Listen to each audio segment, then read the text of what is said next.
Okay, we are back with Frybox64's stories and choices, and we're going to find out which ones are good ones and which ones are ixnays. Horribly awkward, never want to try ever again. Scenario number 1. You have signed up to be an American Gladiator. In your first round, you get up on the platform and realize you are facing Channing Tatum in Elsa cosplay.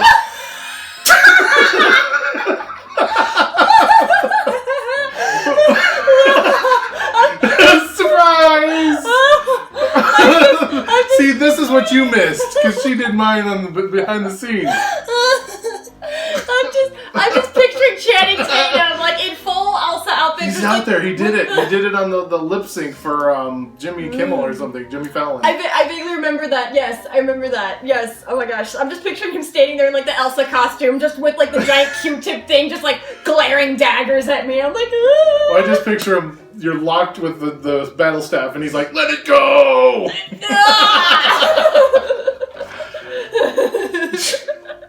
And of course, you would think that you would have something witty to say in response, but most likely what I would say is, "How did I get here? I'm not supposed to be here!" So, what do you think I'm about gonna that say, one? oh my gosh. Sure. I'll say yes. I'll battle Channing Tatum. That'll get your channel some That'll views. get me some views, yes. I'll say yes to that. Okay. So, it's the pandemic. You are spending your time writing musicals about pasta, but you do. First I was gonna write one about toilet paper, but that didn't work out, so. You go to the agent of the person that you know best, Fancy Thunderfluff. It's gonna be in your musical. Fancy Thunderfluff is gonna be in my musical about pasta, yes! It's Patch's pasta! It's Patch's pasta! Yes! Oh my gosh, That's the that's perfect! musical. Yes, that's perfect! So that's a yes? Yes, that is a very big yes. Alright, Yes. so you've got your musical, it's winning all kinds of awards. And so randomly, one of them is a full-size Lego sculpture, arrives on your doorstep. And that sculpture is of Tom Ska. Tom Ska! The whole freaking Lego sculpture of Tom Ska. You liked your performances on American Gladiator and the musical that you wrote, so here's a statue of myself. A statue of myself. I feel like how oh gosh. You said this is every day. I have a statue of a Lego Tom Ska showing up at my doorstep. I think it was, since you assigned person number 1, that it was just one time. It's just the one time. Okay, cool. Yeah, I'll say yes. I would. As weird as that would be. You don't want 10 statues of Tom Ska made out of Lego. I don't have 10 rooms. I would have to put Tom Ska room. I would have to put Tom Ska like out in the backyard, like garden gnomes after a while. That's awesome. All right. So that's a yes. Next up, this person has to help you explain baseball to the aliens that abduct you. And the person that's going to help you explain baseball is your bunny. So the aliens get to hear Johnny's explanation D&D voice. Alright, here's my rabbit.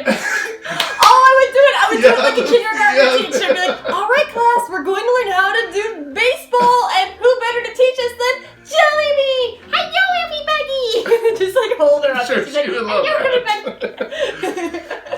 She stays in there for like 5 seconds, like nope, and then like just nopes out of there. This has been baseball. I hope you now understand it. This has been baseball. Watch her run around the bases.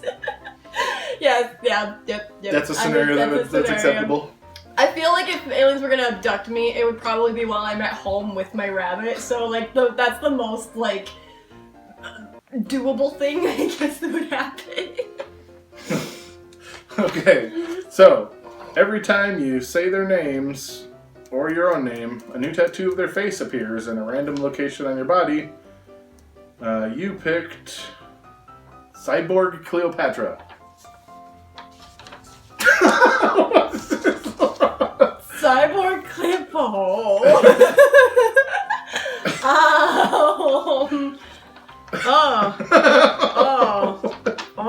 What happens if I say it so many times that like she just covers my entire body? One walking tattoo. You guys are dependent if you're a different color. Would that be like one walking tattoo of Cyborg Cleopatra?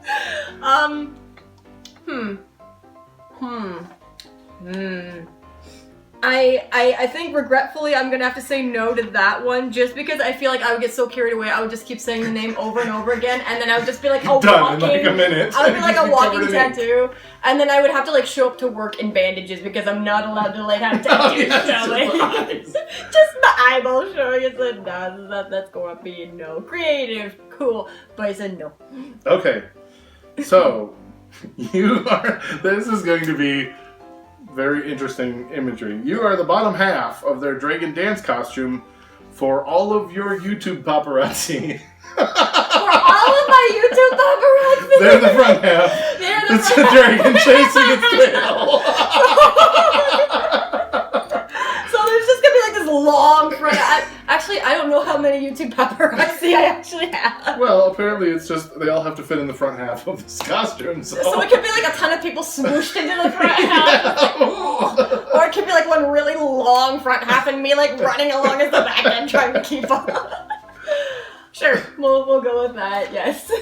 But yeah, just like they're like, we have to get pictures of her. And you're like, no pictures, please. Well, I'm sorry, Internet. I'm sorry, YouTube. I'm sorry, everyone. I'm sorry, you. You picked the number. I picked the number. This person, No. you can decide if you want them to give you a sexy car wash today. And it is your mom. No, hard pass, no. I'm so sorry, Internet. I had the feeling that was what it was gonna be, but... Oh no, sorry, Mom. So you have to run across hot coals, giving them a piggyback, and your person is Donald Duck mascot from Euro Disney. Donald Duck mascot from Euro Disney. Like is it a person in a like a person suit, in the outfit? Hola, okay. niños. Hola, niños. You're the one carrying them. Like I'm the one carrying him, and they're like, ah!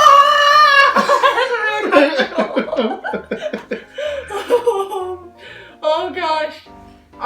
I would try it. Now, would I be successful? Probably not. But I would try it. And I would hope to high heaven that the person in that suit is like a girl instead of a guy, so I don't have to carry this like extremely buff man across the coals. It could be anyone in the suit. I know. Like I'm hoping it's a girl inside the suit because they're easier to carry. It's probably gonna be the suit that's the problem anyway. Maybe it'll be a the head just falls off. Whoa! Into the Sorry, that'll be lost head. Random flare up. My tail's on fire! I don't care, we're gonna get coffee calls. Okay. Number 9. I think we're on number 9. I think we are. You must spend the day the size of a flea, living in their eyebrows of Nightcrawler. Oh! That's a comic idea for you Marvel people. I just wake up. The day I was a flea in Nightcrawler's eyebrows. I just wake up, like scratch the bum. Oh, get out of bed. Like, where are the cats? Look out. All of a sudden, it's just like the Banff universe that he travels through when he's teleporting. I'm like, oh shit! And back into the real world. Ah! Everything is the size of Honey, I Shrunk the Kids. Nightcrawler just stops like, huh, I thought I heard something. Oh gosh. Oh gosh. Oh gosh. You gotta do that for 24 hours. I gotta do that for 24 hours? I'd fall off after like 3 minutes. Well, if you're a flea, you might have flea superpowers of hold on to eyebrow. I don't know. Does he even have eyebrows? He does. Oh, that's a question. I think he's got an eyebrow ridge, but I don't know if he has actual eyebrows. Marvel comic people, I need an answer for this. Yeah, let's find a picture. He's got hair, right? Regular hair. He's got head hair. He's not just like. He's grown a goatee. He's got a beard. Oh yeah, so he could probably grow eyebrows. He's got eyebrows. I'm just picturing like me falling off the eyebrow. I'm like, ah! Like your little cockroach guy falling from like a thing. Ah! And then he like comes back the same way. I'm like, ah! Like right back on the eyebrow again. Ah! Oh, you know what? Why not? Yes, sure. That might be fun. Spend a day with your favorite Marvel superhero. With my favorite Marvel superhero, but in his eyebrow. Alright, we're at the last and possibly most far-fetched Number 10. Number 10. You have to sit through a Canadian kindergarten class taught by them. And the person teaching this Canadian kindergarten class is a sentient umbrella having an existential crisis. I imagine he's got like Sir Frank's voice and he's like, Dear diary. Today I had to teach the kindergartners about squares. Circles. Circles. Oh my gosh, dude. The class's beard died. Oh my gosh, the class's beard died. What is life? Oh gosh. Ooh. You know what? I'll say yes. I'll say yes. If nothing else, then to like keep order in the classroom while the umbrella has like a 5-minute like, what is the meaning of life? What are we here for? All right. So you've picked 8, 7. Wait, 1, 2, 3, 4, 5, 6, 7, 8, which means you are giving Donald Duck a ride across those hot coals. For all eternity. No, for all eternity. For all eternity, no. I guess I gotta work on my feet's heat tolerance. Just fighting the wind to go with the Kool-Aid man. I'm just like, you're just like in the forest, like, yeah, ha, oh yeah, oh yeah, oh yeah. And there's like, how's it going? And I'm like running on these coals next to the forest. Circle of coals for some reason. Just in a circle of coals. Please stop. That is all 20 scenarios, Internet. I hope your day is brighter.